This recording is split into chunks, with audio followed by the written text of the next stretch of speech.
So now we are going to welcome Stoic Dan up to come up and talk about the Orlando Stoics, which is the new NBA expansion team, I guess. We promise not to jump up all at once. One at a time.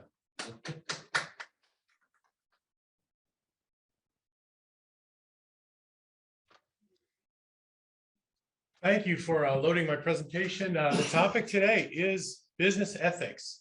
I've been working in the area of philosophy in general, mostly Stoicism, for 7 years, studying philosophy for 10 years. And this is what I hope to do, is to bring philosophy to business. I've been doing this for 10 years, but the height of my studies and exploration of this area was when I visited Athens, Greece in 2019. I'm standing here in front of the ancient site where Zeno founded Stoicism in 300 BC. They're still excavating that site and finding out what is there. But to give you an idea of my group, the Orlando Stoics, this is an open group on Meetup. It's 7 years old. We have 1,970 plus members. We have 840 past events. It's hard. You might think, how does that happen? Well, a lot of groups are once a month they meet. Our group is now meeting 4 times a week. We have Monday, Friday, Saturday, Sunday. So there's a lot of things going on. We do work with local academics in presenting topics, not just Stoicism, but Taoism, existentialism, other areas. We do collaborate with 6 other Stoic groups across the USA. So we are sharing how to present these topics very well. And I have given talks at 5 international shows. So why did I pick ethics for business? Well, I think that a lot of society is moving in one direction right now. That is smaller and smaller attention spans. I was talking to a friend earlier today about the trouble of cat videos. They are robbing our attention, and TikTok and all these things. But if we can find a way to encourage long-term thinking and things like ethics, humanitarianism, that sort of thing. I'm going to tell you about human learning in brief. My example is the waffle story. I was at a cafe just a couple mornings ago, and I noticed they had all these different waffles on the menu. They had blueberry and banana and oatmeal. After a while, my eyes didn't read the word waffle anymore. I just read what was up front. And that's because the human mind is all about patterns and learning and trying to find those shortcuts. Well, that superficial type of learning can be a detriment in the long term. Because when you think about ethics, how I need to treat a group of people, that's long-term thinking. So we need to use the other part of our reasoning power. And Stoicism is my favorite area for teaching ethics and these other concepts that come with it, because Stoicism is a virtue ethics system. That's a philosophical fancy term that basically means I give you the guidelines, but you get to make the decisions of how you proceed through life. I can't tell you exactly, in case A, do this, in case B, do this. That would be a very long list of things to do, but virtue ethics is a guidance system. The modern Stoicism movement, I'm happy to say, is over 10 years old now. This was founded by Chris Gill, John Sellers, and some other people over in London. It is spread around the world. Now we have hundreds of Stoic scholars all around the world. And the ethics goals for my curriculum for business would be to encourage other things like critical thinking and civil discourse.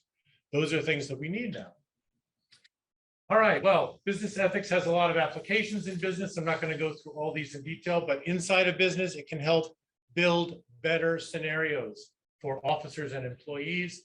External to a company, of course, you will interact with customers in a better fashion. There's also general terms like sustainability and governance that would be handled in this curriculum. And we get to deal with global issues because we're not just a USA company now. We are instantly worldwide. As soon as you publish a website, you're going to be talking to people from around the world. Things related to ethics that are also important, that are like supporting pillars, as we would say in philosophy, are the ideas of moral reasoning and civil discourse, to be able to talk to each other. This not only reaches all the way back to Aristotle and Plato, but also more recent people like Habermas, who in the 1900s helped us take the discourse a step further by saying, what are the norms that we can all agree upon before I try to even start talking to you? And even if I have good intentions, if we don't establish those norms, we can't use the same language. There's also a healthy dose of skepticism and critical thinking are needed. We know today that any post on social media is questionable. Someone may have posted it and had no idea what they were posting.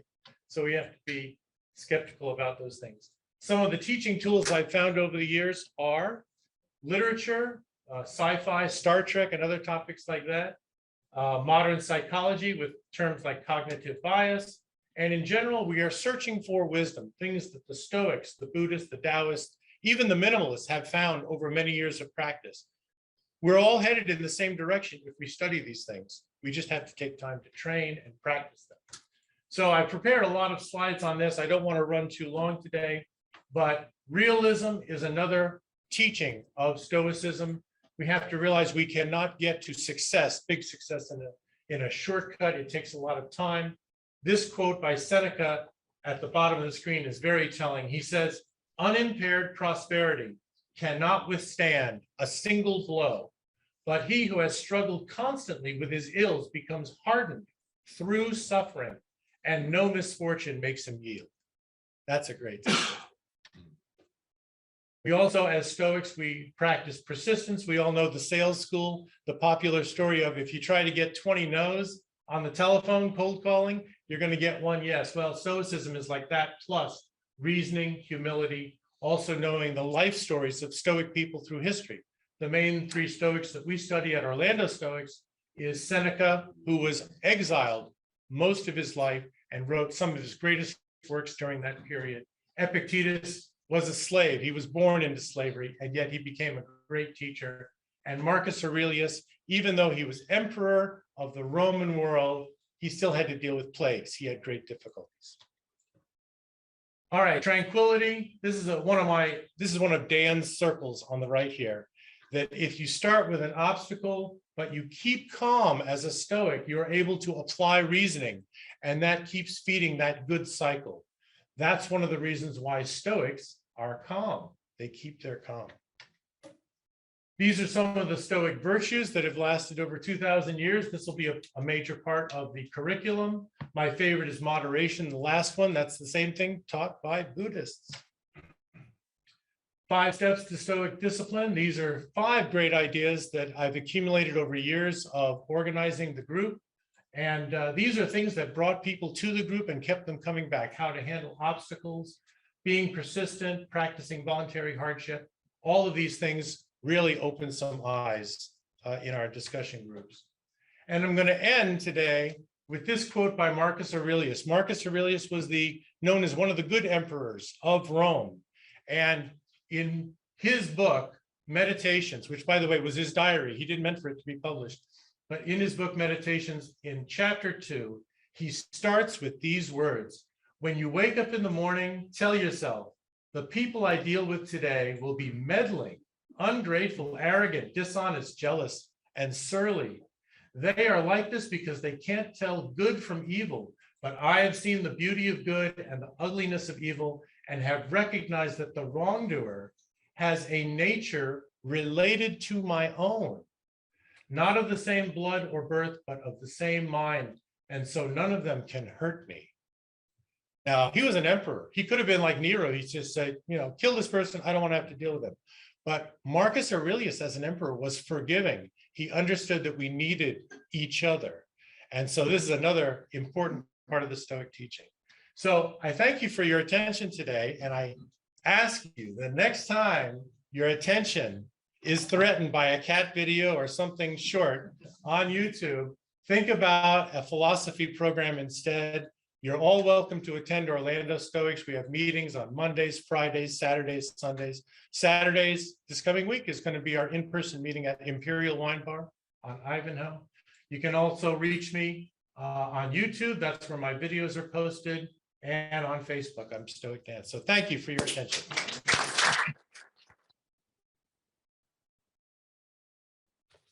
I assume I'll stay up here as you ask any questions. Yes. I love all this stuff. We're gonna be talking for a long time. However, I'm gonna ask the $1 million question. Are you trying to apply this to business as a service? And if you are, I just didn't see, that if we assume, and this is a big assumption, that the number one purpose of a business to exist is to make money. I understand your reference to profit, money. Are you looking to tie those together? Are you looking to bring this as a service, or is this something different? Right. The past 7 years has been all for free. I've done it because I really love life philosophy, not just teaching people, but in the process of teaching them and the discussion, I learned so much because they bring up different authors and thinkers through history, things I couldn't have imagined. So it's been a free thing, all free, no subscription on Meetup or anything. But the new phase that I'm going into will be for business. And it's because one of the elements of the discussion groups thus, so far, has been some portion of them have been business-minded people, startups, young and old, all different groups, categories, you might say. And they've had this interest in business. How can I apply it to being a better person through business? Not just the usual ways like building a useful product or finding something fulfilling to do with my life, but to practice it in the way that follows the virtues. Rupert. So to follow on what Josh was saying, most people who are successful understand that the purpose of a business is not necessarily to make money, but to provide a service that or value that people which will generate cash flow. So is looking at it from that standpoint, are we looking at bringing this are you consulting with companies now on ethics and so forth? Not yet. Is that something that you're thinking about? I want to do it, yeah. You want to do it? All right, well, we give you the thumbs up. Okay, thanks. But to comment on what you said, when a company starts up today, or even if it's an ongoing company with any product or service, today we all know about Yelp and social media that if you do something very wrong for a customer, they are likely to post something somewhere and to create your bad reputation. Now, of course, Stoics are very stoic about reputation. They think, I can't always be worried about what people think, but in the modern era, if you practice virtues and you are seeking an ethical relationship with your customers and treating them better, then it really goes to your survival. Because we all know of what referral marketing is, okay? Imagine if you run a business in an ethical fashion, the more positive reviews that you end up getting on social media everywhere will lead to people thinking, who is this company? And maybe I need to call them. So, yes. I think this is an amazing idea. Timing is right. It's one of the most important soft skills every leader should have. When you look at it, if you look at all the successful leaders, they have part of this. Look at Microsoft, it's practical. So you tell them that you can easily make this a business. You as part of it back again to promote it. Thank you. I love it. And recently, to add to that, I was recently talking to a marketing person at Samsung, the phone company based in South Korea. And he was saying they have an ethics officer and a whole compliance program. Now, as a large company, of course, it pays for them to have a department or a head of that department to constantly watch all the operations that the company has worldwide and to do the best they can in this area. Smaller companies may be driven by, how do I get started? How do I hire people? How do I find office space?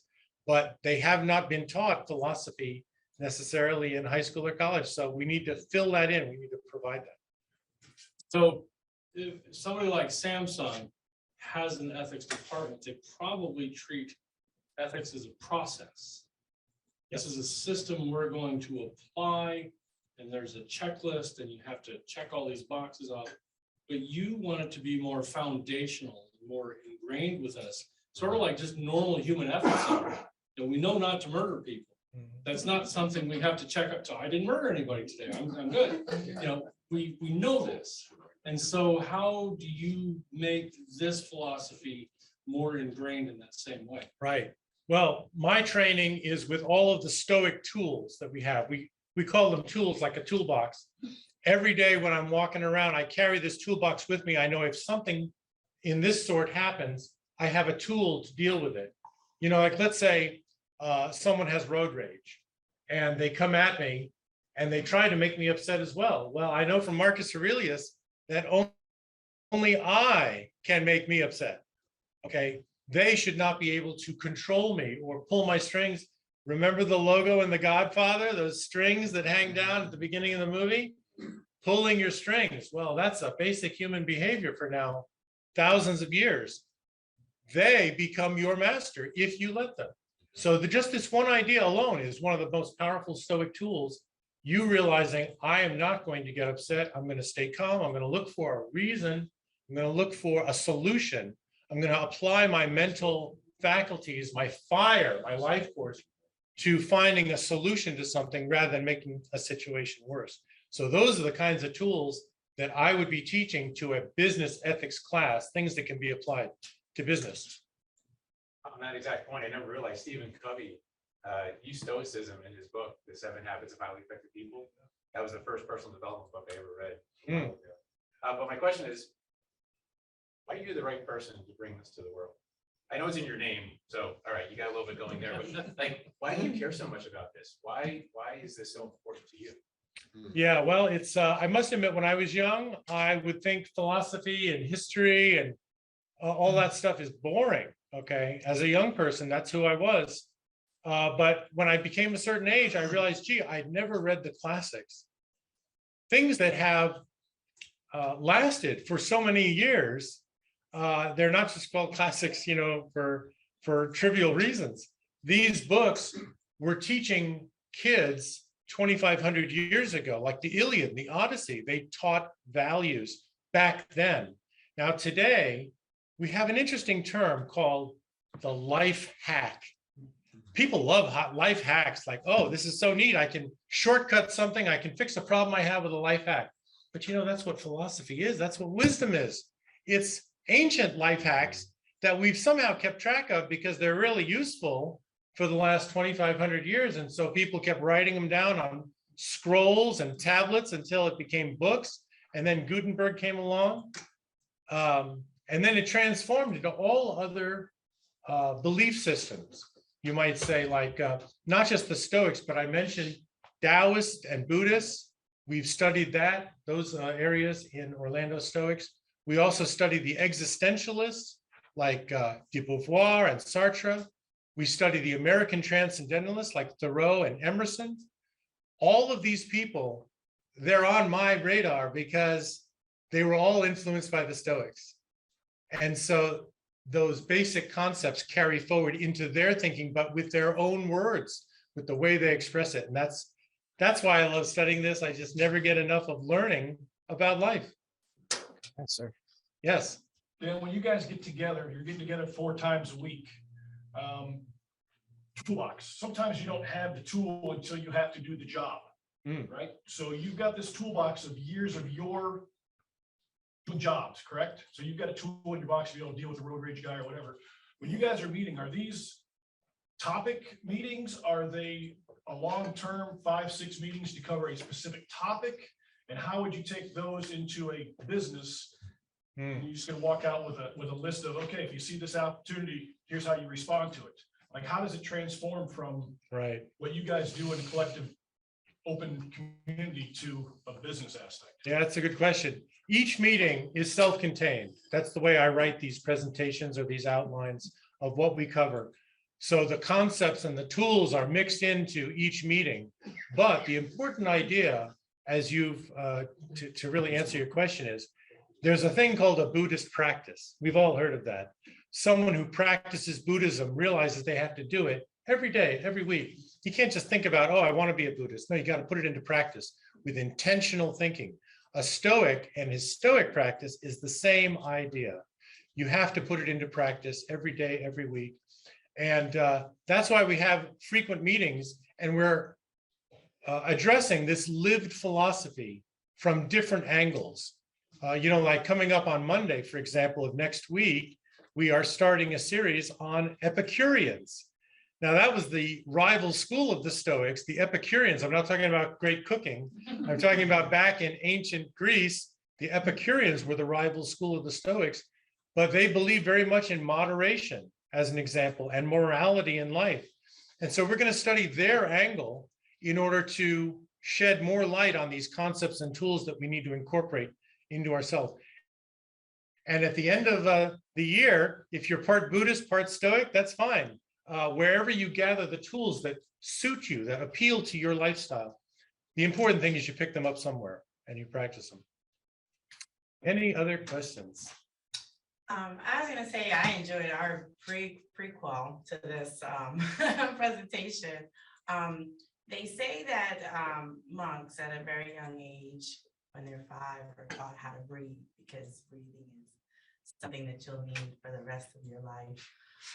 Can you see what you do here as something that can be taught maybe at a young age, either through an electronic learning management system or some other way, so that either it could be done in public education like we talked about, or done in some private schools or something to that effect? Because that way, if a parent is teaching their child, or if a teacher is teaching young people, they practice, the child practices, and therefore we get that, maybe that synergy and that growth. Is that an idea potentially? Because Oh, yeah. I think once we're adults, not that we can't unlearn, but it's harder to sometimes unlearn.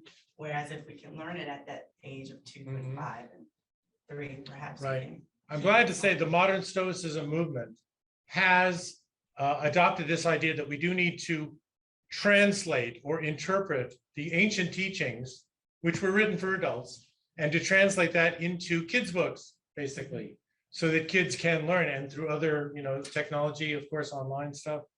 But before the pandemic, I even went to Orange County schools. I wanted to ask them to get more philosophy included in their curriculum, and it was very difficult. I mean, everything is set, everything is very political. You have to have everything approved by everyone.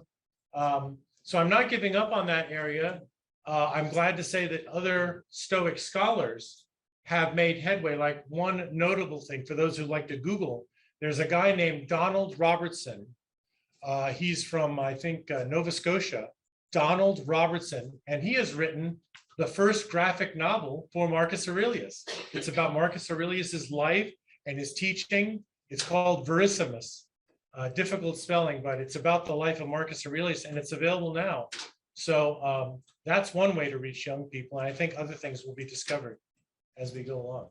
Speaking of books, then, do you have like one book that you would recommend to somebody to give an overview and get started down this path? Right. Yeah, it's Marcus Aurelius Meditations is one of the 3 top books that are my favorites. Epictetus has his book called The Handbook. Seneca has the book that we today called Letters from a Stoic. It's 120 short letters.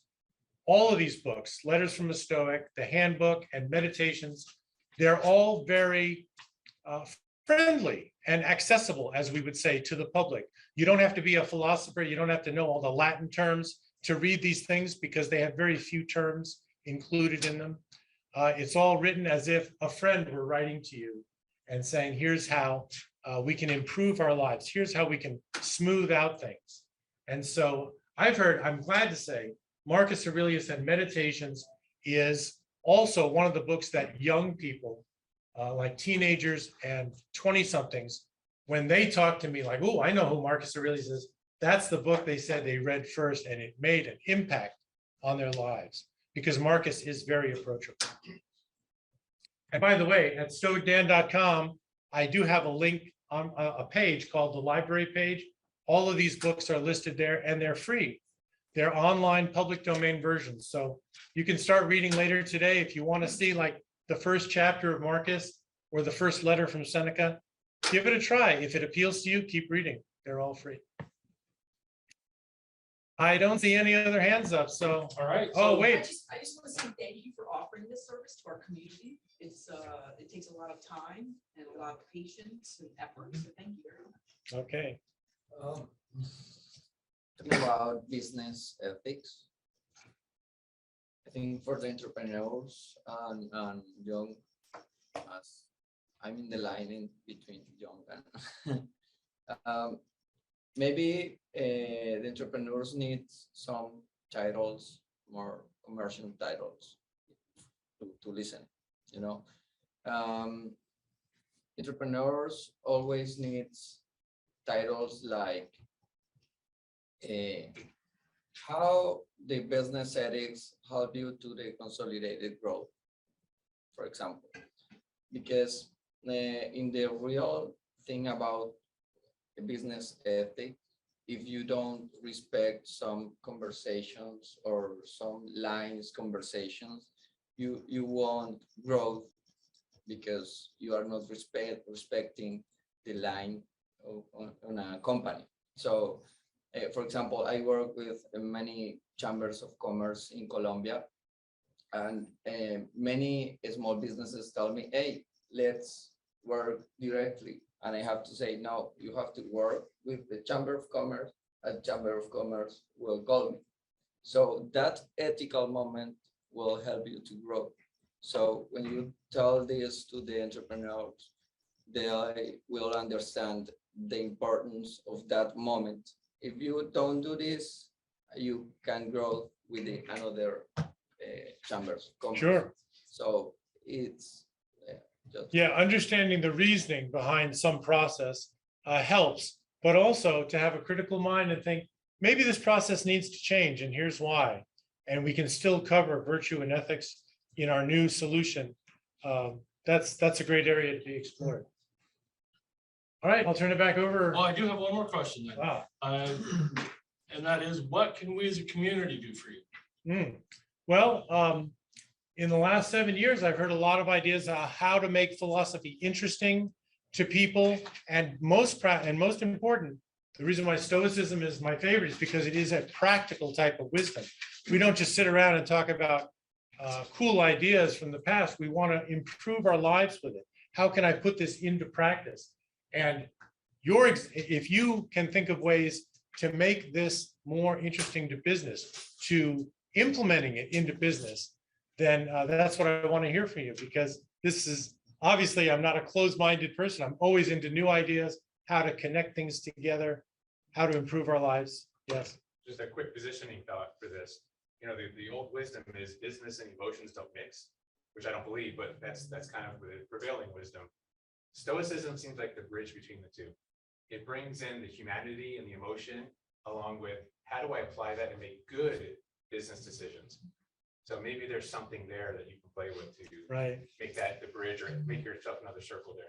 That's right. Well, also keep in mind, in philosophy, specifically Stoicism, we are joyful people. We do have positive emotions. It's just that we try to limit the negative emotions. You know, I was thinking when I appeared here today, I was thinking of wearing my Spock t-shirt where it says the 9 emotions of Spock, you know, happy, sad, upset, and it's all the same face. I was thinking of doing that, but That would have been great. the important thing is that we do try to limit those bad impulses. We try to manage them better and focus on the positives. Cool. Thank you. We do have stickers. 1 million cup stickers specifically, not any stickers. So just take a few, pass them on, put them wherever you'd like. If you put things on your computer, put them there. Stick to magnet film and put it on your fridge or something. I did have a question for Dan, though. Yes. So a bit tongue in cheek. So when you want to get people involved and interested in Stoicism, how do you overcome their Their inabilities? Their ambivalence. Ambivalence. Oh, well, I do that by appealing to their curious mind. You know, whether you're interested in like what happened in history there, why did that person do something, or in psychology or some other area, I try to pull them in. It's almost like storytelling, and I appeal to their curious mind. If they want to learn something else, it eventually becomes a philosophical concept. And some of the articles I've written, the videos that I've made, sometimes I don't refer to Stoicism at all, because there's just some philosophical thing back there. It could be by another philosopher. Okay. Thanks. So. As far as I'm concerned, you're teaching entrepreneurship. You're just looking at it in a different way. An indifferent way? Oh, in a different way. a different way. That's another element, psychological, yeah, to look at things from different perspectives. People can throw around that word very easily today, like, oh, we need to, consider other points of view. But to really understand the reasoning behind that goes to some philosophical concepts, such as subjectivity and objectivity. How did we become this way, where we see things only through our eyes, our identity? How is that reinforced? There's a lot of philosophy and psychology. Actually, I have a degree in philosophy from Ball State, and we never studied the Stoics. Oh, my God. So I have a BS in BS From from BSU. Yes, you do. So, I not only have a BS and BS, but I've got an MS and BS. oh, there you go. That's true. So we don't have a second speaker today. And so today I thought we would do sort of a crowdsourced roundtable. And we do these once in a while. If you have a question about business, starting a business, doing something with a business, you need a referral to somebody, you need help with your taxes, you need help finding financial backing or something like that, ask it, and we will all contribute answers to it. That's all of it. I've got everything you said. Yeah, I know Rachel's starting a business and she's kind of at the very beginning. So if we don't have other questions, we're just gonna have you stand up and just ask questions and you're gonna, so, but Tammy, Yes, good What- morning, everyone. I am owner operator of Allo Sweet Village in Oviedo Mall. And I'm coming up on renewing my lease at Oviedo Mall and would like to know where I can find information about tenants' rights. So there's some things in the lease that I find questionable. But being someone who's starting a business, I basically just signed my life away and prayed that nothing bad would happen. So, yes, I'm not an attorney. I cannot give legal advice. okay, However, I am a realtor okay, and know that everything's negotiable. okay, So go back through your lease, yes, highlight, circle the areas of contention, okay. and speak to the owner in regards to that, or the owner's agent, whoever. Is that before or after you sign? Even though you've already signed it, you can always negotiate, because again, if you're looking at breaking your lease, they maybe not want to lose you. Sure, So you want to talk to them about what it is that you're having some challenges with yes. and seeing if that could be renegotiated. Gotcha, okay, because I'm coming up on renewing in the end of August. Oh, okay, so So I say, just wanted, like, I don't want to go in assuming. you can that just this is- ask. Is there some place that I can look and see, An like, in the attorney. state of Florida, in the state of But- Florida or in Seminole County, here are, tenants' rights? I think there's a forum for it, Okay. like for all that, I can try to see if I found them, I've looked on them before, and I've ran into a couple of things that were pretty informational, so I just have to go back and skip over it. Okay, But I can Yes. email you whatever it is I find, but I found, like sites, from the county, not like just random Google sites, but actually from the county where there's forums and information on Yeah. tenants' rights, responsibilities, landlord's rights, landlord responsibilities, things like that, right. and see if maybe any of it pertains to what you're looking for. Yeah, You'll not, find that not, on your not quick wanting report. to, That, yes. not wanting to vent, but I just went through this experience for the last 2 months. Yeah, Looking you've been for a looking place for to a live. place. And the agreement that I signed was by far the most one-sided and draconian document I have ever And seen. you have to sign it. And that is. And if I presented that document to my potential clients, I'd be out of business in a heartbeat. Yeah. And so it's nice to know that it's negotiable, always. but I negotiable. can't outline the things that I want to negotiate because you won't even be able to read that. What happened was, again, I also attended FAMU Florida College of Law for 1 year. So again, I'm not an attorney. Sure. I cannot give legal Got it, advice. got But everything, and as a realtor, again, I've learned everything's negotiable. Now, how negotiable is depending on the parties.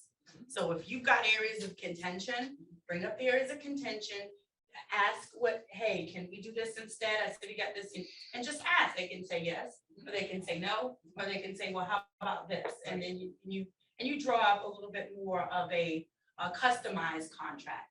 Most of these are bullet points. Realtors use bullet points, most attorneys and paralegals, they're using a lot of bullet point, and just means templated contracts, Yes. okay? Try to make life simpler and easier. Sure. And what happens is they desire, want something different. The best thing to do is ask, and again, if they don't want to, then you take your rewrites and your lease and you go someplace else and you ask around for who would agree to the terms that you're looking for. Honestly, your commercial real estate broker should be more versed than that. Okay, Get to a partner if an entry level agent can't. okay, excellent, thank you. All right, Denny. You also live in Seminole County? Yes, Every county or every region, if the county's too small, has a bar association. Start with them. Tell them the problem you've got, see what they recommend. They may send you to a specific attorney, they're gonna have a specific thing for you that you need to do right away. Okay. But the point is start with them, excellent, thank you. because otherwise you're getting involved in legalities that most of us don't understand anything, unless we're in trouble. You know, attorneys are something you don't need unless you actually. Hey. No, I mean, there's a lot of them, but the point is get some advice. Okay, Adam. National Enterprise, right across, yeah. it's national. National Enterprise, they have 16 nonprofit organizations under one roof. They have brochure right outside here. Okay. And they have free service. Say that organization one more time. National Entrepreneur Center, NEC, right? Small. Yeah, just go across the street. There's a brochure outside. Okay, thank you. I have a copy. Oh, it's a co-working space. Yes, for teachers and Awesome. students and just people who work with clients and students. Try the schools, try the county schools, and they're not doing things sometimes during the summer, and they have event space, and you happen to do charge. Well, I'm gonna try to be here next week and present if possible. So if you can make it next week, I'll present my business and would love everyone's feedback. Because I'm coming up on celebrating my first year, want to renew the lease, but I need to bring in revenue, because right now I'm not bringing. Oh, and what about Regis? Are you familiar with them and their concept? That's your main competitor here. They have 11 locations. Yes, well, I mean, I don't want to They don't cater to teachers. We're different because Yeah. they're more of a younger professional crowd. I'm more of an older crafting teachers, therapists, tutors, things like that, who work with kids. That's awesome. And that market needs folks. I mean, I switched brokerages, so my brokerage doesn't offer Regis anymore, but if I can get a membership through you, I'll come and patronize your space and any other spaces you open in Central Florida. Thank you. Did you say break even? I'm not breaking even. You're coming close. Not even. No, no, okay. I thought that was a Not even, but that's why I want y'all's She's a feedback. startup. What do you expect? Yeah. So if you want general education, anything online by Nolo, Nolo, they have great books. I've got for landlords, the tenant, the commercial is totally different. Mhm. But if you can find some of their articles, they'll give you kind of a summary of what the possibilities are. Okay, And then that'll help you when you look at Seminole County specifically. excellent. Thank you. I've had stores and malls all over Florida. Mhm. Okay, Oviedo's the worst. I Mhm. never had a store in Oviedo, Mhm. but their traffic's way down. And I have an attorney that looked at all my contracts, and I can also look at the contract. Because I've seen a bunch of stuff. I'm not a lawyer though, but I've had stores from Tampa to Daytona to Orlando, Miami, Jacksonville. So So Oviedo Mall, for anyone who's not familiar with it, is a mall that was built in the 90s that is now shifting from retail to services Yeah. and becoming more of a community center. So when people come in expecting to go to all these really nice, national really a mall. stores, they come in and they're like, this place sucks. And I'm like, well, you're not looking for what we have here. Right, so there are batting cages in there. There's a taekwondo place that works with families. There are production companies in there. Yeah. So Yeah, that's, and that that's a started good with point. NeoWare, and unfortunately, they're not here. So you- Yes. the Oh, you only started way- NeoWare? No. The only reason why you have a store in a mall is because you need foot traffic. And Oviedo Mall is set up for you to bring the traffic. So you might as well not pay the high dollar to go to a mall. You might as well get a front end shop like in a I plaza. looked, I can't afford it. And they're very particular on who they take. For example, I contacted a broker from one of the public shopping center, Fresh Market Shopping Center, just down the road from me. And I'm looking at paying probably 3 times as much. And how long you been there? 1 year. And you should look at how much traffic you actually got from the mall versus how much traffic you brought in there, and then make that decision, because I think that Oviedo Mall is set up 100% just for you. for your traffic. And yet, look at the vacancy rates of the It's strip always empty malls. there, yeah. They're empty. Yeah, And Yeah. why are they They're empty? in and Because they're out. charging too much money for Yeah. people to, and you see them come in and then come out. and then they next call day. And them- it's- and they call and- themselves Yeah, business. But if you It's look at not them, cheap, so you look stays at in the their mall. price per square foot though, and compare that to all the other shopping centers, they're way under. I'm paying $1 a square foot per month. That's cheap. Yeah. That's really cheap. I was, Pretty good, actually. Yeah, that's really good. And So- I've looked, I've scoured and I can't, I'm not gonna do You just need to scale. executive. And you have office to be in complex. Seminole County? What's that? you want to be in Seminole County? Yes, yes. She just needs to scale. You need to I scale do. I need to and come up with ways just to bring more marketing. revenue. It's really a marketing type issue that you have. Right. And there's a lot of new ways to do it. You know, people are on TikTok, they're on LinkedIn, you know, that's where a lot of business stuff is taking place. And then the groups that you serve, because like you said, you're serving most of the licensed, you know, representatives, the OT, the SLP, the PT. There's organizations for them. There's insurance companies that cover them. If you need some, maybe some corporate sponsorship or what have you, Mhm. and provide CEU classes, Yes. because now they can find your space. Right. So if you find the ones who are doing, they're all required to do continuing ed to keep their licenses. Yep. So if you offer either free or discount or reduced rates for them to come into your space, now these folks know who you are and where you're at. Yes. And they can. Can you get your application in to present for next week? Yes. I will get you yes. on the schedule. if you want. Yes, yes. your I mean, because application I'm in. really, I'm at a point now where I'm like, I'm still putting 110% in, but I just need the direction in which way to go with that 110%. So I'm jazzed and I'm ready to do it, but I just, like, I feel like I'm at a point, like, how do I do it? Which way do I go? I say close up shop, open in the metaverse, and you just lay in bed all day. No, my personality won't let me. I have to be working all the time, so. And No, no thank one's, you, everybody. and no one's been talking about streaming, and I know that's kind of like a new younger people. You mean like virtual stuff? Streaming, no, so they're making like a ton of money, so Dan, this definitely applies to you. So there's these apps like Scout and BOGO. It's got dark sides of it, okay, so don't pay attention to that. Clubhouse even, but I don't think Clubhouse has that monetized portion yet. Those other streaming apps basically allow for you to become your own channel, you're your Oh, own yeah. network. And when you build an Fireside is one. audience, Fireside one? Fireside. When you build an audience, your audience is able to either pay you like in diamonds or these other things, and you can convert them to cash.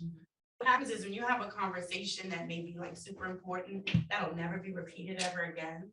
And he sets it up and he streams this conversation that they're having, like people around the world can see you and go, oh, wow, and send money in various different forms. Yeah. So that's the new becoming your own, like YouTube, I think is the foundation or the precursor to that. And then the streaming app said, you know what? These cell phones have everything, or small little, you know, devices. You can create your own show however you want to do it. And therefore we'll just give you the platform. Or Periscope. I remember Periscope. So I think it was like a, you know, these are like the second generation, maybe third generation of that. People are making $200, $300, $400 a day, sometimes more. Literally sitting on an app, talking, chewing gum. I mean, these kids are doing, that's why they're not working. You're like, why are they not at the Starbucks? Why are they not? They're making money online without having a YouTube channel, without having to do, you know, but you just have to have something to say that people want to hear. And if YouTube takes too long to make money, if Facebook is taking too long, they're going to these other apps and they're building their own small audience of people. Yep. It's like So- having a radio show, Okay. but it's not even a podcast. You know, you set up, you record, you edit, you publish after the fact. With these apps, you're on live, you know, you've got maybe your earbuds on for the microphone, but that's it. And you're just talking and people show up in the room, and then you can invite them up on stage, you know, so I could be having my show, I can invite you up on stage, which basically just loops you in, and we have a conversation. And so, you know, it's an interview about a particular topic, and they, you know, people do them daily or weekly, and they'll show up at random times, or it's, you know, every Tuesday at 10 a.m. And we're going to talk about this thing. So you could conceivably do something like that, where you are interviewing special ed teachers and occupational therapy teachers, and, you know, all the people that you serve. You're just interviewing them. And so your audience are the parents of kids with special needs, or they are the therapists and the teachers. And so you're setting yourself up as the authority. Now, you'll have national traffic. Internet. So somebody, yeah, international, somebody from Iceland is not going to come to the Oviedo Mall.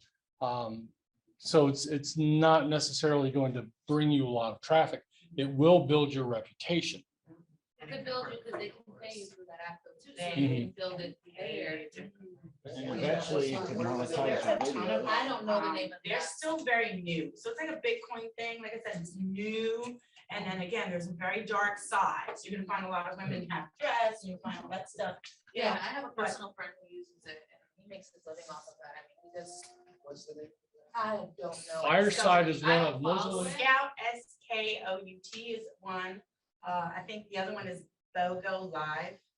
Yeah, I can get a few names too. I know that they use them and he does obviously. just What was the big one? streaming. It was, His Well, day-to-day Twitch lives. is the first, the big Well, one, but it's Twitch- gaming, but it's. But huge. there was a big BOGO one Live, last year. BOGO Live. Mhm. like not camp. Oh, it was Clubhouse. Clubhouse. Clubhouse is That's there, but right. Clubhouse hasn't, I don't think they figured out a money Yeah. version yet, like a way to make money on it. You always have to send the people off your channel, but they just hear you talk. So Clubhouse has no visuals other than seeing the microphone kind of Yeah, thing we're and going. your profile, but it's all meant to have a conversation, to be stoic and respectful. They're teaching Robin rules of order sometimes, because everybody can't talk over each other at the same time. So they're literally in there teaching communication skills and.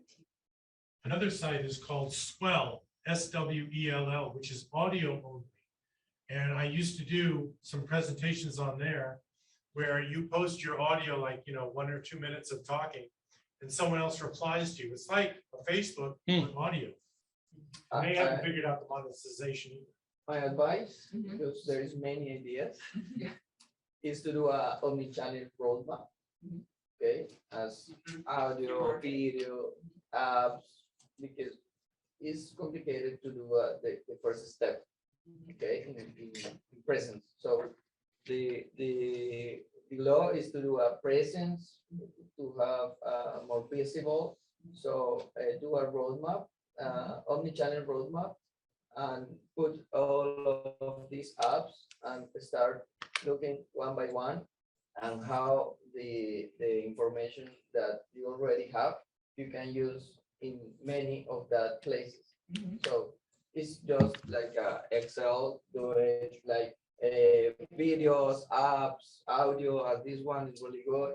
And that will help you to start to look how to start, because that steps are not easy to start. So that's the thing that you have to do a roadmap to see or start checking, because that in your mind will help you to know that you are going to the. It's an organized. path Yeah, that I'm yeah, taking. yeah, Yeah, that yes. will help a lot. Okay, thank you. And I'm just researching Patreon, has 6 different models. That's a whole thing. Yeah. The Facebook Live actually has where you can give stars, and there's a guy in Italy who walks around all these sites and people are just pouring money into his account constantly. He's making thousands of dollars a day. And he goes out and has wine and gets a little crazy. And everybody hangs around and just follows this dude around. I've every got day. to say that with all these ideas, YouTube is really, in my opinion, the best option for that, because you can reach a new audience. You connect your website to your YouTube channel. And, eventually some of those videos will get monetized and just get organic views. But you have options on there where when you're doing a live chat during the video where people can send you money. There's also a new option where there's a membership option where people can join your group directly there on Patreon. YouTube. And that's done through Patreon. So and there are a couple other ways to do it too, but YouTube's a great tool for that kind of thing and getting new business. That is the benefit of YouTube or podcasts over Clubhouse and Fireside, is because it's Clubhouse and Fireside are like the radio. What was on 3 minutes ago is gone. But with YouTube, that's there forever. I can find 5-year-old videos on YouTube, and then that creator still gets a benefit because I watched it. So there is something to be said about just creating a video podcast and posting in a couple of different locations. So, Thank you. all right, well, we are nearly out of time. Next week, we're gonna have Vincent, is it DeCicco? Closer than most of my elementary school teachers. Oh, Chico. DeCicco, okay. Yes. All right, so Vincent DeCicco is going to be talking about full frame virtual reality. Be interested to hear what that is all about. I guess Yale is the only one on the on Zoom. So Yale, if you liked what you heard, download the chat. Everybody else, just email me if you want the chat. There wasn't much going on today. Just Scott Hill and I making terrible jokes to each other. Connect with somebody you met here today. Invite them out for coffee, invite them out for lunch.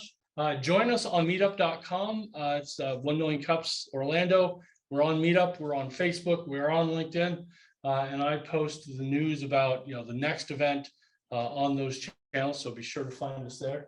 And otherwise, thank you for coming. Oh, wait. YouTube. Oh, and we do upload our YouTube videos that Scott records. They show up a few weeks later on YouTube. Actually, we're getting much better than that. Yep, We're completely caught up to. Excellent. Last week's is up. Yeah. So Today is not up yet. yeah, need a day or two. But then we post those to Facebook. But you can find us on the YouTube channel. Otherwise, look for it on Facebook. So thank you for coming. Thank you for all your participation, your wonderful suggestions, and we will see you all next week. Thank you.